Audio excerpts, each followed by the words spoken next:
Hello everyone, my name is Gulfsha और आप सभी देख रहे हैं हमारा official channel the learners community DUSL। I hope आप सभी ने अपनी अपनी स्टडी बहुत अच्छे से कर ली होगी। देखिए, आज की जो मेरी वीडियो होने वाली है वो आपकी क्वेश्चन पेपर की होने वाली है। अगर आप सेमेस्टर 5th में हैं, BA प्रोग्राम कर रहे हैं और सेमेस्टर 5th में हैं और आपके पास भी एजुकेशन है, तो ये जो वीडियो है ये आपके लिए बहुत इंपॉर्टेंट होने वाली है।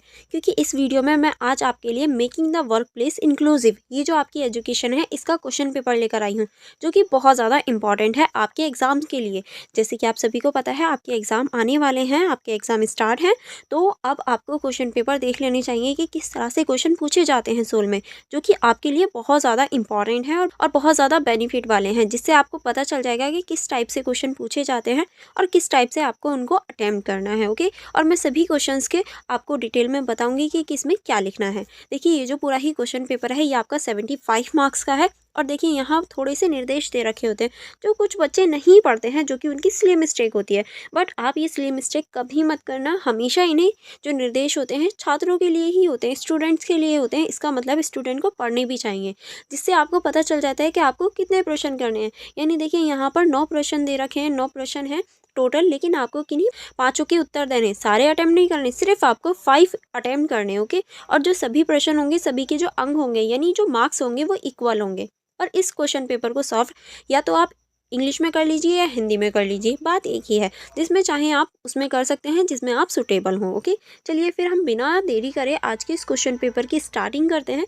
जैसे कि आप देख सकते हैं, हमारा जो फर्स्ट क्वेश्चन होगा वो है विकलांग व्यक्तियों की राष्ट्रीय नीति 2026 का आलोचनात्मक विश्लेषण कीजिए। यानी देखिए, जो विकलांग व्यक्तियों की एक राष्ट्रीय नीति है जो कि हमारी 2026 के लिए बनाई गई है, या ये कहें 2026 तक बनाई गई है, उसकी आपको आलोचनात्मक मूल्यांकन करना है। उसके बारे में आपको इस क्वेश्चन में बताना है। तो सबसे पहले आपको भूमिका बतानी है, फिर उसके बाद में जो विकलांग व्यक्ति होते हैं उनके बारे में थोड़ा सा इंट्रो देना है, फिर उसके बाद में आपको जो राष्ट्रीय नीति 2026 है उसके बारे में बताना है, फिर उसकी जो डिटेल्स हैं यानी इसकी अच्छाइयाँ और बुराइयाँ, जो चीज़ उन्होंने पिछली वाली नीतियों में छोड़ दी थी उनको 2026 में लिया है, तो ऐसी कौन कौन सी चीज़ें थी, और इसकी आलोचनात्मक, फिर आपको आलोचनात्मक विश्लेषण करना है कि इसकी बुराइयाँ और अच्छाइयाँ क्या क्या हैं। आई होप आपको पता चल गया होगा ये क्वेश्चन अटेम्प्ट कैसे करना है, और लास्ट में आपको निष्कर्ष भी लिखना है। ठीक है, नेक्स्ट क्वेश्चन की तरफ चलेंगे। नेक्स्ट क्वेश्चन है हमारा, समावेश के संबंध में कार्यवाही के लिए डकार सम्मेलन के बारे में विस्तार से वर्णन कीजिए।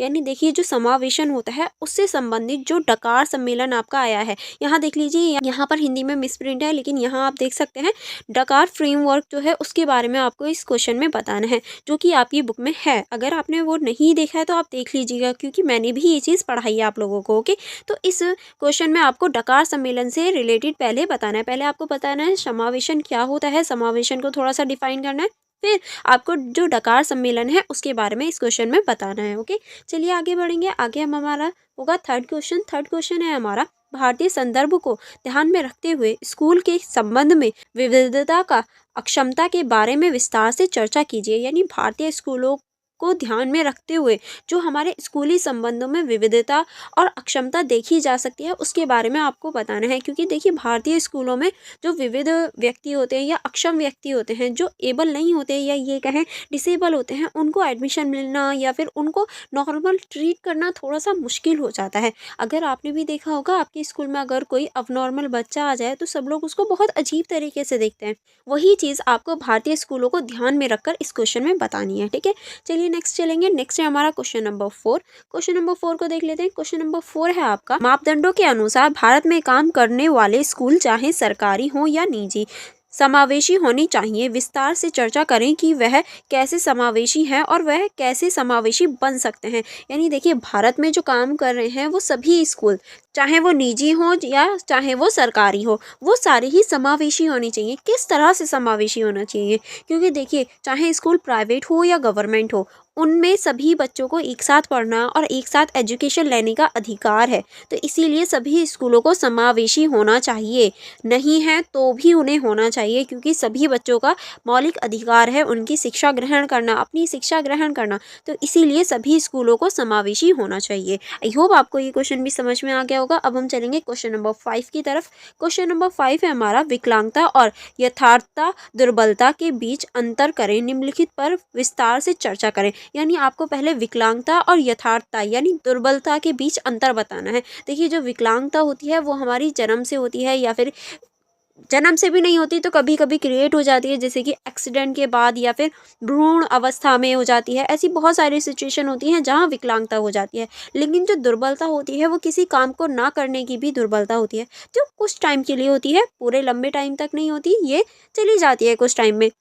जैसे कि अगर हम एग्जाम्पल लें, किसी एक लड़का है, यहाँ पर एक लड़का है जिसके हाथ में चोट लग गई है और इसका जो हाथ है इससे अब ये काम नहीं कर पा रहा, लेकिन हाँ इसके हाथ में पट्टी वगैरह बनी है, कुछ टाइम बाद वो ठीक हो जाएगा। तो वो हो गई उसकी दुर्बलता एट द टाइम की, कि हाँ वो उस काम में दुर्बल है। लेकिन कोई व्यक्ति है जो काम नहीं कर पा रहा है क्योंकि उसका ये हाथ है ही नहीं, तो ये क्या हो गई, ये हो गई विकलांगता। क्योंकि ऐसा नहीं है, इसका तो कुछ टाइम बाद इसकी जो दुर्बलता है वो खत्म हो जाएगी क्योंकि हाथ ठीक हो जाएगा, बट इसका हाथ उग थोड़ी ना जाएगा कि नया हाथ उग आया तो इसकी जो विकलांगता है वो खत्म हो गई। तो ये मेनली डिफरेंस होते हैं, ठीक है। अब आपको डिफरेंस बताने के बाद में आपको ये शारीरिक संबंध के स्तर पर जो हमारी सेरेब्रल पाल्सी होती है और श्रवण दोष होता है इसको डिफाइन करना है। देखिए सेरेब्रल पाल्सी जो होती है ये हमारी मस्तिष्क से रिलेटेड होती है, यानी हमारे दिमाग की प्रॉब्लम होती है। ऐसे आपने बहुत सारे बच्चे देखे होंगे जो दिमाग से स्टेबल नहीं होते, वो सेरेब्रल पाल्सी जो होती है उससे जूझ रहे होते हैं। और जो हमारा श्रवण दोष होता है उसमें सुनने वाली प्रॉब्लम्स क्रिएट हो जाती हैं। जब कोई भी व्यक्ति ध्यानपूर्वक या ये कहें सुन नहीं पाता तो वो श्रवण दोष हो जाता है, ठीक है। अब हम देखेंगे तंत्रिका संबंधित जैसे कि सीखने की अक्षमता और स्वलीनता, यानी ऐसी विकलांगता जो कि हमारी तंत्रिका से संबंधित होती है, जैसे कि सीखने की अक्षमता। कोई भी व्यक्ति है, जो आपने छोटे बच्चे भी देखे होंगे, वो बहुत ट्राई कर ले बट सीख ही नहीं पाते। कुछ बच्चे होते हैं जो ट्राई करने के बाद सीख जाते हैं, बट कुछ लोग ऐसे होते हैं कितना भी ट्राई कर लें वो उस चीज़ को सीख नहीं पाते या उस चीज़ को दिमाग में नहीं बिठा पाते, तो वो सीखने की अक्षमता वाली विकलांगता से जूझ रहे होते हैं या फिर ये कहें स्वलीनता से जूझ रहे होते हैं। आई होप आपको ये भी क्वेश्चन अच्छे से समझ में आ गया होगा। चलिए आगे बढ़ेंगे। आगे अब हमारा क्वेश्चन है क्वेश्चन नंबर 6। जैसे कि आप सभी देख सकते हैं क्वेश्चन नंबर 6 है हमारा, निम्नलिखित में से किन्हीं दो पर संक्षिप्त टिप्पणी लिखिए। यानी यहाँ आपको 4 पॉइंट दे रखे हैं लेकिन आपको किन्हीं दो पर ही टिप्पणी लिखनी है। जैसे कि आप पहली लिख सकते हैं बहुविकलांगता।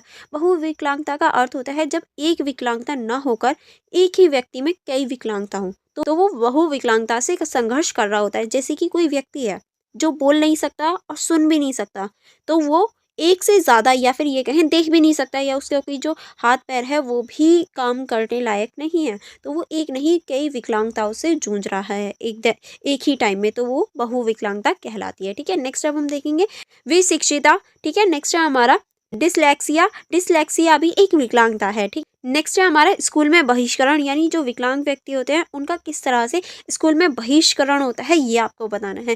क्योंकि देखिए जो बहिष्करण होता है वो हर जगह होता है विकलांग व्यक्तियों का, या जो कमज़ोर व्यक्ति होते हैं। आपने भी बहुत सारे काम की जगह पर, स्कूल की जगह पर, रहने की जगह पर, हर जगह आपने उन लोगों को सफ़र करते हुए या फिर कहीं ना कहीं जो बहिष्करण होता है या उन्हें संघर्ष करते हुए देखा होगा, तो आपको यहाँ वही बताना है। आई होप आपको पूरे ही क्वेश्चन अच्छे से समझ में आ गए होंगे, क्योंकि यहाँ आपका जो पूरा क्वेश्चन पेपर है वो डिस्कशन कंप्लीट हो जाता है। अगर आपको कोई डाउट हो या कोई प्रॉब्लम हो तो आप मुझसे कमेंट बॉक्स में पूछ लेते हैं, मैं ज़रूर रिप्लाई दूंगी। अदरवाइज़ आप मेरी वीडियो को लाइक करना एंड हमारे यूट्यूब चैनल को सब्सक्राइब करना मत भूलिएगा। चलिए फिर मिलते हैं नेक्स्ट वीडियो में। Thank you for watching everyone.